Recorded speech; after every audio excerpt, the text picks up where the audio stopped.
আজকে বানাবো একটা পরোটার রেসিপি। তার জন্য নিয়েছি এইগুলো হলো পেঁয়াজকলির পাতা উইথ পেঁয়াজকলি, ধনেপাতা, টমেটো, কাঁচা লঙ্কা, পেঁয়াজকলি আর রসুন।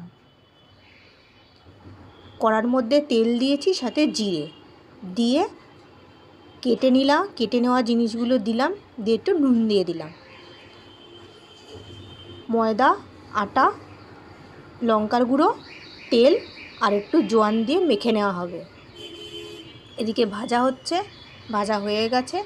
আটার মধ্যে দিয়ে দেওয়া হলো ময়ম দেওয়ার পর, দিয়ে বেলার জন্য রেডি আছে। 15 মিনিট এটাকে রেখে দিয়েছিলাম। এরপর এটাকে বেলে নেওয়া হবে। লেচি করা হয়ে গেল, বেলা হয়ে গেল। এবার এটাকে কড়াতে দিয়ে দেওয়া হলো ভাজার জন্য। যেহেতু এটা পরোটা বানাবো, তেল কিন্তু অল্পই ব্যবহার করেছি। আর এই পরোটাটা খুব টেস্টফুল হয়, আর অল্প তেলে ভাজা হবে এই পরোটাগুলো।